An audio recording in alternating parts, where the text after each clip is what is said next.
ne fate siman selo atu changka kanza asuloi shisha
community kumpul kuna so kankan lan tuan dia terbuka ni haka community kumpul kuna siva jubilee boya arachwa komi sinema nandi dambe eleng somi harapan terki komi nandi laksuma kaiwa HC president boyran sangri nandi laksuma bungong mampi kai minung kan sinaka I heard me tampi laka shela jikau ni til tuntum anum chuna laka chuna chu pakat naka minung kuakan sak naka le nak chate I bak ni in the sen pani naka biak nak lei bu sen chun pathum naka zatlang ni chisoi na bu na hian se atu bat topen mi khwaram dama kanung tiga zatlang chisoi na dedo khalo ti in arakan dir piak tu upa na le kumkul kuna so roi tu di la le HC member di la men chunga lungmong na chen chok lo ngai than kan community chua ke nak ning chu kha nikul nikha okos 2000 kuma ha kha de hi ha kha sengam bu ya redir ase chu de hi ha kha sengam bu milu kan ka dio tika de hi ha kha sengam bu min ni akan bu kho dio lo ti ruat arasi chala Daily Haka Singapore TV Minchu Haka Community Tia Cha Nicola January 2010 Kan Haka Community ni tin mi panga angai na chuna chu community chunga affect mi lungwa na kirven na le zokhen din khana chon pani na kan community chunga ning chang lawin khosana sending chon pathom na kan mi phun le kan cha hol kirven le chan chong tar ding chon pali na community ni juani sia peta in asiko to in rintuan ding chon panga na phiên phiên chọn nặng này thằng cháu ta đi đi này anh sẽ cái công nhân đi đi tìm mi bằng anh ấy mi cho cái bị khó anh sẽ làm gì dẫu là gì anh chọn anh thiên là khôi là thằng này cha tiền cái bị khó anh sẽ làm bắt cắt mi để anh xin xia chọn chết đi thật đi bên trong cái nào sẽ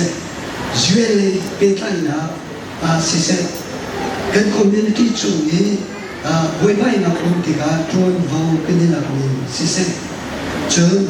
kan mission school ka si se kan community chu ni athai par chu zega si ti kha ne te di mi si ka cha ga detail chu ka chi ti la lo ke chi cha ya de hi pakhat ni lo ni to ko mi asi lo community member di na ko ni se lungol lungwa na thome asika phil lo ding kan se Delhi Haka Singapore in Haka community asitiam chairman le president akan tuan dia mina min lisna jo atang lei bantu na he anse Singapore le wa jo chairman di asini Haka community di president dia au anse Pakat na bu mong lian dan sayno bu chairman 2000 and 2001 dia akan dia June 2002 in 2005 kala record aru ni record ko sudah bu kensang ni line sayno bu chairman in 2006 in 2007 dia akan dia June Busan ini Lai Sing Chim Chim 2008 2019 akan juga June Putin Dutang ini Haka community yang akan makin presiden asal ini ini 2010 rumah akan juga June Busan kami 2011 akan juga June bu biarkan ini 2000 juara Haka community president akan juga June bu biarkan tiang ni 2000 tahun uncia akan juga June bu ban ni Haka community president in 2000 tahun uncia akan juga June bu sangkar ni 2014 uncia akan juga June Bu William Fransai ni 2014 kumchiao akan juga June Bu Julian Tang ni 2015 akan juga June Bu Kim Hong Sui ni 2016 akan juga June Bu Dukai ni 2017 akan juga June Bu Tianzu ni 2018 akan juga June Bu Tinjulian ni 2019 akan juga June Bu MC Dongzhou ni 2021 ini akan juga June Bu Wanzhou ni 2012 Mei dia akan juga Bu Wanmong ni 2022 Mei 2023 dia akan juga June Bu Sang Bulian ni 2024 akan juga June kaya program sambil atau kita berjuang dengan kasih kebiasaan dong nak berikan kan kaya orang tentu lalu nak dia kasih dia lesa betul rucinnya anak muda biasa kulu mana cari kan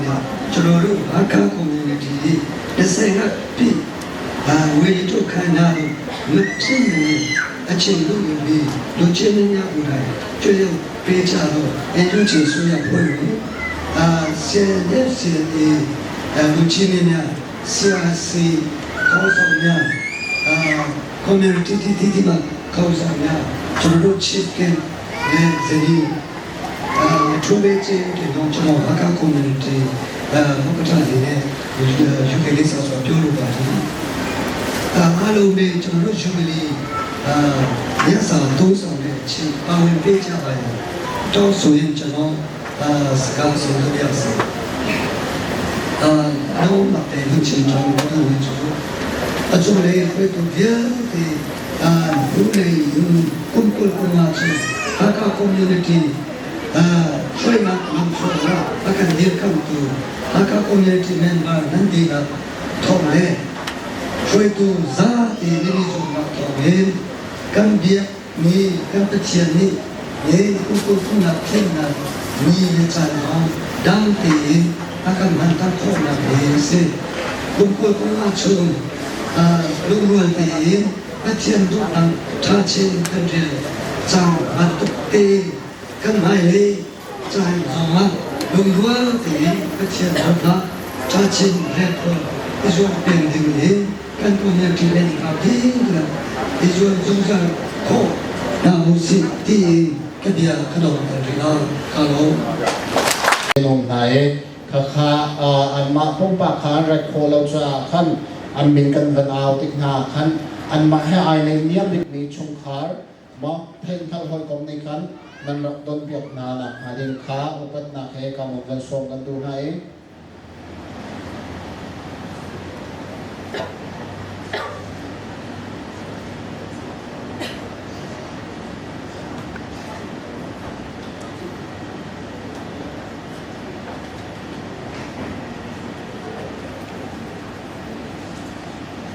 certificate กันเปียกตัวถึงนะเป็นชิปเคสหรือเป็นประชาชนเรียนกันเป็นส่วนไหน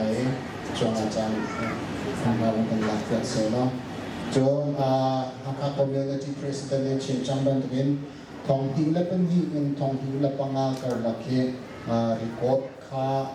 กันหูเขาแล้วรีคอร์ดค่าเจ้ามีสิจ้าขัน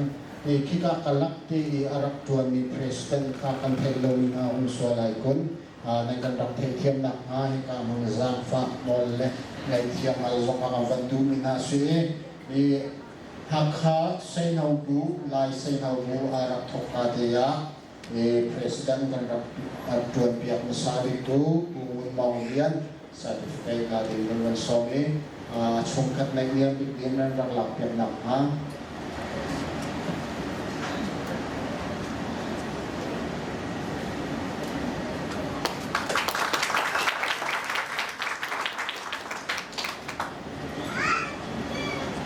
จนท้องที่และเป็นที่ท้องที่และปังอาการหลักการก่อเราจะอาคันท้องที่และรูปท้องที่และเป็นสรีpresident กันจนเปียกตูแคนสามผู้แคนสามค่ะมีประกันรักหลักเปียกเป็นนิจาฟอร์มนะ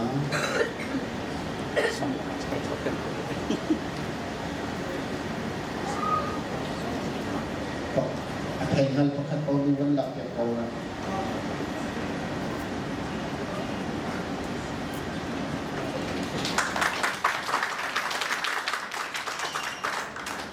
จนผู้สร้างหินท้องที่ได้เรียนท้องที่ได้ประกวดลายเซ็นเอาลูกคริสเตียนและผู้สร้างหิน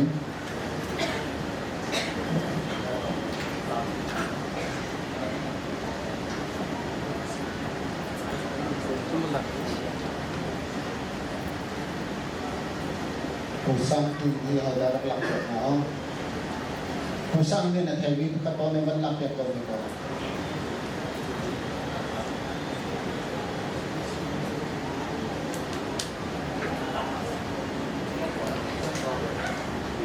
tahu ya benar itu.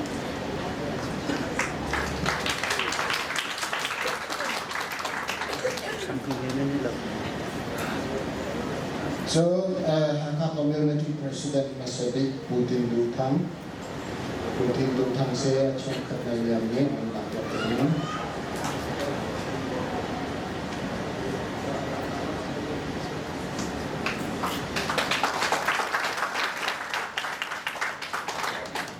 John Puchen Khar 2011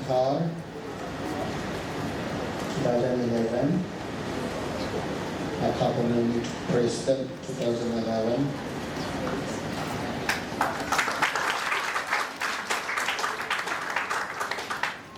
John Pubiak Chamhon 2012-2013 Pubiak Chamhon berkat Polri dan Maklafiak Lakna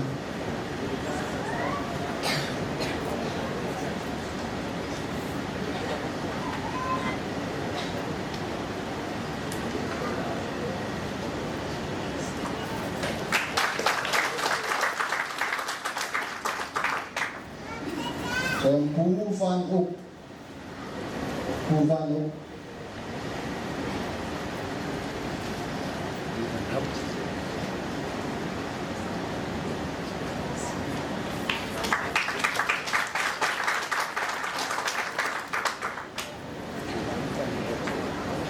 John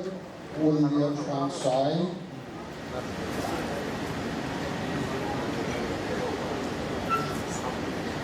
Fransai hi thong hi ka sei bi kum cheo kan jon so pu cheo lian thang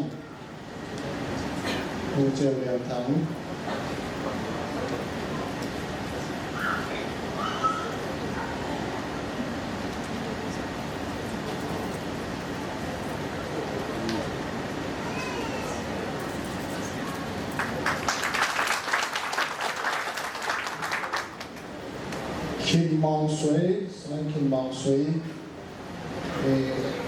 ikut kita pikir untuk ada Kim Mong Sui.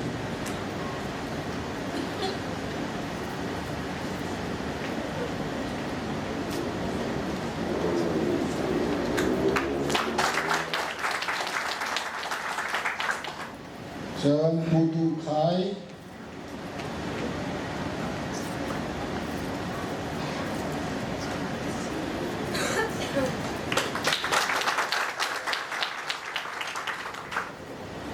John Slide Putial King,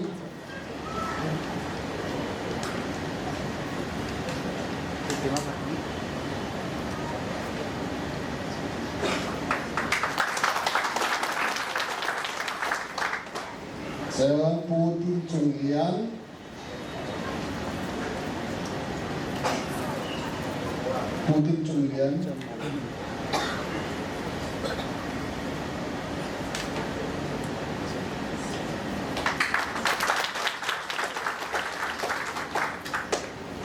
John Pu MC Dot Chong,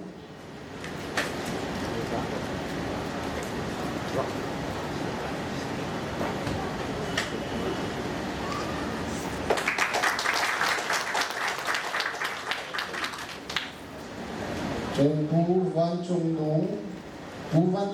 thong hin le ko le hi mai tha pya la kan jon pya mi se rong cha ni ka CRC khan kan rak thim cha khan ama ka CRC ko ma wa mo ni rak zu ni ka se ni Van Chung Nung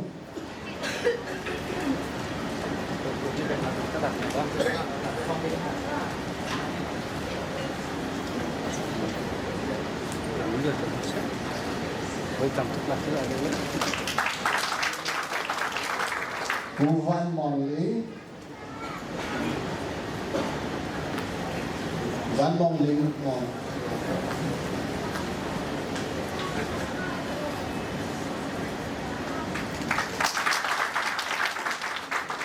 Pu Sam Hung Lian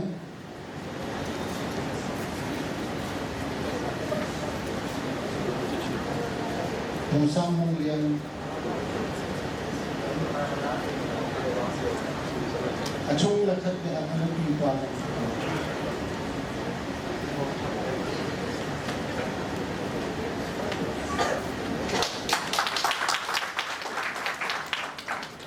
So na tuliwan kan diak ni pung boyrong sam.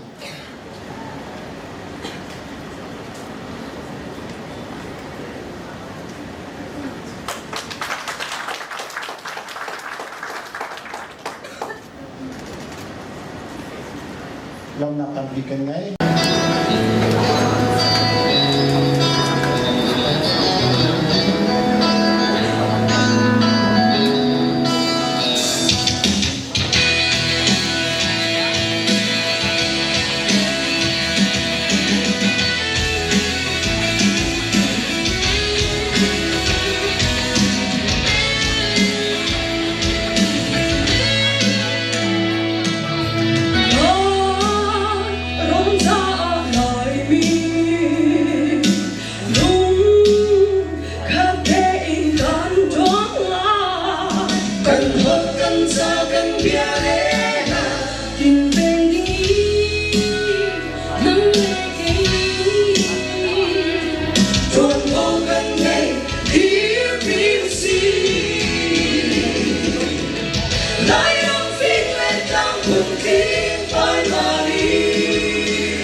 Wan lebulai sertu cungmung big petian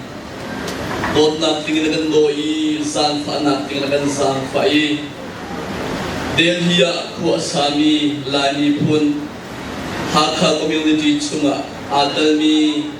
fado pa zoom tu yal te na nehin ni diang kan thu kan tok lawin asang fa nak adot nak athachua alam ki bin akan puteri akan chauter tu kan bagan pathian amasabi ka namin tiang bigthang kaskaw se boy pa na dot na nasan fa na angan tukhin khan lafalan ha hi khula hirami kan sumahin nang mali na kan umpi na kan suwai nihin ni tiang hi nakut sakthon na kan suwai na kan huphen alam ki binasan fa na dot na kan chauter kadalom tu kan pathian namin tiang bigthang kaskaw se nafalan han na dulang ningin kan thut kan diam na kan sol kan chat na dia te ronga kan boy pa Jesu krimen na sana san fa ngolin tha ka jam ngolian ng di boy pa pathian nafalan ha song ni lian ng di boy pa pathian ni han sai tu inda kan dodi akan san fa i vel kan ngai kan ram aslaw mi puni kan liawahin zai tu inda chung nung big pathian akan ser tu kan pa kan pathian ni kan chung athadi azang fa na ki zai tu inda kan chu angan zai tu inda adot na hi khuru harin kan chu alak der ama thongin hi mun la hi ramahin khuwa kan sai ka chu kun kip kan chauti in boy pa na phunu na pa bia te dhani boy pa kan mi phun vial te hi ka mun ni khu asami dhani lian ngan mi pathian nang ma that na dot na san fa na re buin re thiamin nun amang mi kan si di kiel ko la na kapa na thiang trawin kan bon di kau molian ngan di boy pa pathian nihin ni chara hin boy pa hi kan dang huni khu asami India ram boy pa hi ka India mi pi ya te chu sama hin kadalom tu kan pathian namin tiang li kanin angkat ibun ko kan sak suwa hin nang ma an kin lunga rian na duani dot na le zang fa na an kan ngai mi kan bukti ka hin kadalom tu kan pathian namin tiang li thang kaskaw se himuna India ma kuasami mi bibya te chu sama kan boy pa Jesu krimen na tatwa tu kaw se molian and big boy pa pathian himun kalong sumahin sunggung big boy papathian din na putsak thon na kan boy zuzalo himun ikhalaw lung tintat sa kan dam na hun kanulo na hun kan boting na hun nang madot kan tiam na hun nang matakchan kan tiam na hun sunggung big boy papathian tho kan chu apyak kaw dia na sina zan pa no sa ka jam kan mi phun dia te himun ka tung chuma nang mapakhat na an siya nang maando mi nang maano an ngai mi kan sidi chiam ko na ka kapa na tiang trawin kan wong daw na fa na himun ka tung chuma ilo ko nga landong na to nga sui mun so ba ko nga olok chong ru thai ka tung na ka daw himun ay kru ahar na put sa thon na kan koilo kan herbi ku so bia te chu kan ru na ka phang le tiang in nang ma sa pa na ding sa kan hot kan ko dia na zan pa no sa ka jam kan sungi na chat na zan pa na dot na real so lo mi ro kan boy ba Jesu kimelo na bia kan sim nihin ni zonga nang mas na rai oi ko ding in boy ba lo na bia sim ko ding in kan mun lang an boy na zan pa na kan bukter sa kalalo du kan tian na min tiang mi kan ska se kan mun na at ko mi du tiang sa kan sungi na chat na zan pa na simto lo mi re to lo mi lo la hin national na simin kan boy ba Jesu ken khagam walu blaiser tu chungong bikan tian amen.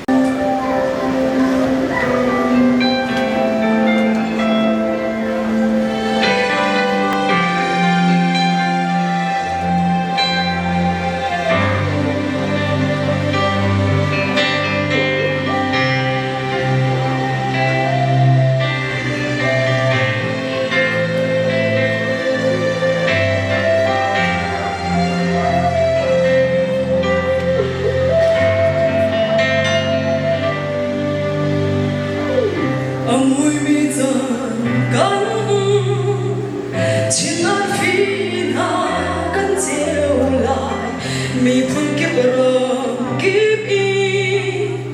kan siêu na karon kan mung se zoom sanga alung tong lo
တရားခွင့်ရတဲ့အတွက်ဒီချီကိုစားထူးပဲဘာသာဘုရားကြောင့်ဥစွာဒီမှာပြောလိုပါတယ်ကျွန်တော်ကတော့ဒေါက်တာမျိုးမြင့်ဖြစ်ပါတယ်ဒီဒီလီမှာတော့ energy တောင်းခံနေတဲ့တောင်းထမ်းဆောင်နေပါတယ်တော်လိုင်းမတိုင်ခင်မှာတော့ကျွန်တော်ကတော့ဒီမန္တလေးနေပညာတက္ကသိုလ်မှာကျွန်တော်ဒုတိယအမခချုပ်တာဝန်နဲ့ထမ်းဆောင်ခဲ့ပါတယ်ဒါကျွန်တော် CDM မှာပါတယ်တော်လိုင်းမှာပါတဲ့အတွက်ကျွန်တော်လည်းဒါအိန္ဒိယကိုကိုလုံးခဲ့ရပါတယ်ကျွန်တော်လည်းဒီမေကတော့ချင်းတိုင်းသူပဲဖြစ်ပါတယ်ဒါပေမဲ့ကျွန်တော်စဉ်းစားတော့နည်းနည်းပဲနားလည်ပါတယ်ဒီမှာအားလုံးနဲ့ချစ်တဲ့ညီကိုမော်လမများအားလုံးနဲ့တွေ့ရတာအထူးပဲဝမ်းသာပါတယ်ကျွန်တော်ဘာပဲပြောပြောဟိုအိမ်ပြန်ရောက်သွားတယ်လို့ခံစားရတယ်ပေါ့နော်ဆိုကျွန်တော်တို့အိမ်ဆိုတာကဒီလိုအမိုးအကာနဲ့ဆိုတာထက်ကိုအိမ်တိမ်မှာရှိတဲ့မိသားစုဝင်တွေစုံနေရဆိုရင်အဲ့ဒီနေရာကကျွန်တော်တို့ရဲ့အိမ်ပဲဖြစ်ပါတယ်ဆိုတော့ဒီနေ့ဒီ25နှစ်တောင်ရှိလာတဲ့ဒီအိမ်ကြီးတစ်ခုပေါ့နော်အဲ့ဒီမှာပါဝင်တဲ့မိသားစုတွေအားလုံးစုံညီနဲ့ပါဝင်တဲ့ဒီအိမ်လေးမှာကျွန်တော်ကိုကိုလုံးဝပေးတဲ့အတွက်အထူးပဲကျေးဇူးတင်ပါတယ်ပြီးတော့ဒီနေ့ဒီမှာတယောက်တဲ့လူတိုင်းကဒီဟာကာ community မှာပါဝင်တဲ့လူတိုင်းကအထူးပဲကိုယ်ယူစရာကောင်းပါတယ်25နှစ်ဆိုတာတကယ်ဟိုနည်းနည်းတော့အချိန်ခါမဟုတ်ဘူးပေါ့နော်ပြီးတော့တမန်ကိုဒေတာမှာနေထိုင်တော့မှဒီလိုအဖွဲ့အစည်းနဲ့25နှစ်တွားဖို့ဆိုတာအရန်ကိုရှည်ရတဲ့အမှန်ကြောင်းပဲဖြစ်ပါတယ်ဆိုတော့အိန္ဒိယလိုနေရာမှာကျွန်တော်တို့ဒုက္ခတွေအနေနဲ့နေထိုင်တဲ့နေရာမှာကျွန်တော်တို့စုစုစည်းစည်းနဲ့25နှစ်ဖြတ်တန်းတဲ့အတွေ့အကြုံဆိုတာကကျွန်တော်တို့အများကြီးမျှော်မှန်းကြည့်လို့ရပါတယ်ကျွန်တော်တွေးကြည့်တယ်ပေါ့နော်ခုနလည်းဒါလေးစားရတဲ့အရှိပိုင်းမှာရှိတဲ့ဒီ community ဦးဆောင်ခဲ့တဲ့ president တချို့တွေကိုလည်းဒါကိုယ်တိုင်မျက်စိနဲ့မြင်ရတွင်းရတဲ့အတွက်လည်းအများပဲဝန်တာတယ်ပေါ့နော်ဒါကျွန်တော်တို့ဘယ်လောက်များအရင်တုန်းကဆိုရင်ဒီလိုဖြစ်ပေါ်လာဖို့အတွက်ဒီကောင်းဆောင်တွေဟာအချိန်ယူပြီးတော့ပေါ့နော်အများကြီးပြင်ပန်းခံပြီးတော့မှအများကြီးပေးဆက်ပြီးတော့မှအလုပ်လုပ်ခဲ့ရမလဲဆိုတော့ဟိုကျွန်တော်တွေးကြည့်လို့ရတယ်ပေါ့နော်ကျွန်တော်ကိုယ်တိုင်လည်းဒီ2021အာနာသိမ့်တဲ့အချိန်မှာနေဆက်တော်ထဲမှာပေါ့နော်ကျွန်တော်ကိုယ်တိုင်လည်း3နှစ်လောက်ဒီဒုက္ခတွေနဲ့အတူတူနေထိုင်ခဲ့ရတယ်ပေါ့နော်ကျွန်တော်လည်းအိမ်မှာတန်တန်ကလောက်ဒုက္ခတွေအရေးလုပ်ခဲ့ရတဲ့အတွက်ဒုက္ခတွေရဲ့ခံစားချက်ကိုအကုန်လုံးမဟုတ်တော့ပါဘူးเนาะကျွန်တော်နည်းနည်းတော့ဟိုနားလည်ပါတယ်ပေါ့เนาะဆိုတော့အဓိကတစ်ချက်ပြောချင်တာကတော့ဒီ25နှစ်ဝေရတုတိုင်အောင်အားလုံးဒါကုဆောင်ပေးတဲ့လူတွေရောလက်ရှိကုဆောင်ပေးတဲ့လူတွေအားလုံးကိုအထူးပဲဂုဏ်ပြုပါကြောင်းပြောလိုပါတယ်နောက်တစ်ခုကတော့ဒါဒေလီမှာကျွန်တော်တို့စုံကြတယ်ပေါ့เนาะဆိုတော့ဒေလီကဒါကမ္ဘာမှာအင်အားကြီးဆုံးအိန္ဒိယနိုင်ငံရဲ့မြို့တော်ဒေလီဖြစ်တယ်ပေါ့နော်နိုင်ငံရေးအခြေအနေရှိမယ်ဒီမှာသူတို့ပတ်ဝန်းကျင်ရှိမယ်ဘာသာစကားရှိမယ်ယဉ်ကျေးမှုရှိမယ်ပေါ့နော်အဲ့ဒီလိုအဖက်ဖက်လုံးဝမတူညီတဲ့အခြေအနေမှာကျွန်တော်တို့ပေါင်နှမတွေအားလုံးကဒီမှာကြက်ကြက်ခံပြီးတော့မှကိုယ့်ရဲ့လူမျိုးရဲ့စီလုံးချင်းယဉ်ကျေးမှုတွေပေါ့နော်ထိမ့်သိမ့်ပြီးတော့နေလာတဲ့ဟာဆိုရင်လည်းဒါအမခမ်းပွဲဖြစ်ပါတယ်နောက်တစ်ခုကတော့ဒီလိုရက်တိဖို့အတွက်လည်းဒါကျွန်တော်ထင်ပါတယ်ဒီမှာရှိတဲ့လူတွေရဲ့ဥဆောင်မှုအတူပြည်တွင်းကရောပြည်ပကရောပေါ့နော်ဒါအကူညီတဲ့လူတွေအားလုံးရဲ့ကြိုးပမ်းဆောင်ရွက်မှုပေါ့နော်ဒီမှာထိုင်တဲ့ဒီဥဆောင်မှုတွေလည်းပါမယ်လို့ယုံကြည်ပါတယ်အဲ့ဒီအတွက်လည်းပဲဒါသူတို့ကိုစားကျွန်တော်အနေနဲ့အထူးပဲကျေးဇူးတင်ရှိပါတယ်ဒီနေ့ပွဲမှာလည်းကျွန်တော်မြင်တယ်ပေါ့နော်မိုတိုလေးကျွန်တော်စိတ်ဝင်စားလို့ခုနအခမ်းအနားမှုကိုကျွန်တော်မေးကြည့်လိုက်တယ်ပေါ့နော်ကျွန်တော်တိတ်တော့အတန်မထွက်တတ်ဘူးမီလီယံမာဖတ်ဆိုတာပေါ့နော်ဆိုတော့ဆိုလိုချင်တဲ့တပည့်ရဲ့ကတော့ကျွန်တော်ရှင်းပြတယ်ညီညွတ်တဲ့ပုံစံအရင်တော့ဟိုတမှုဝါပေါ့နော်ဒီလိုအမြင့်တွေရှင်းပြပြီးတော့တစ်စင်တစ်စင်သွားတဲ့တိုင်ဝမ်ပုံစံကိုညီညွတ်တယ်လို့သိရတယ်ပေါ့နော်အရင်မဲ့အတိပဲရှိတဲ့မိုတိုလေးပါပဲဒီနေ့တည့်ရလာတဲ့လူတွေအားလုံးရဲ့စက်ပြမှုနဲ့ဒီလည်းပဲဒါတကယ်ကိုပူစားပြပါတယ်နောက်တစ်ခုကတော့ဒါကြုံကြိုက်လို့ပေါ့နော် ဒီ NUG ဒီမှာကိုယ်စားလှယ်အနေနဲ့တာဝန်ထမ်းနေမယ်ဒီမှာရှိတဲ့မိတ်ဆွေတွေနဲ့ကျွန်တော်ထိတွေ့မှုတိတ်မရှိခဲ့ဘူးပေါ့နော်အဲ့ဒီတွေလည်းပဲတောင်းပန်ပါတယ်ပြီးတော့လည်းပဲကျွန်တော်တို့က NUG ဆိုပေမဲ့အိန္ဒိယအစိုးရကအတိုင်းအတာတစ်ခုပဲအတိမတ်ပြုထားတဲ့အတွက်ကျွန်တော်လုပ်နိုင်တဲ့အတိုင်းအတာလည်းအနေငယ်ပဲရှိတယ်ပေါ့နော်ဒါကိုလည်းဝန်ခံပါတယ်ဒါတခြားနိုင်ငံတွေဖြစ်တဲ့ကိုရီးယားတို့ဒီအော်စီတို့မှာဆိုတော့ကိုယ်စားလှယ်တန်ယုံအနေနဲ့ပဲ passport visa တွေနောက်တစ်ခုကတော့နောက်ဆုံးအနေနဲ့ပေါ့နော်နောက်ဆုံးအနေနဲ့ကတော့ဒီလိုစုစည်းမှုနဲ့အလုံးလုံးကြတဲ့ဒီဥဆောင်တဲ့လူတွေကိုဒါဆက်ပြီးတော့မှလည်းရှစ်ဆက်ချီတက်နိုင်ဖို့အတွက်လည်းပဲခွန်အားမြပါတယ်ပေါ့နော်ကျွန်တော်တို့အနေနဲ့တနိုင်တော့ပါဝင်မဲ့အကြောင်းကိုပြောကြရင်းနဲ့ပဲဒီနေ့ခဏကိုတရားခွင့်ရတဲ့အတွက်သူကျေးဇူးတင်ပါကြောင်းပြောကြရင်းနဲ့နေလို့ချုပ်ပါတယ်အားလုံးကျေးဇူးတင်ပါတယ်ဒီစလိုက်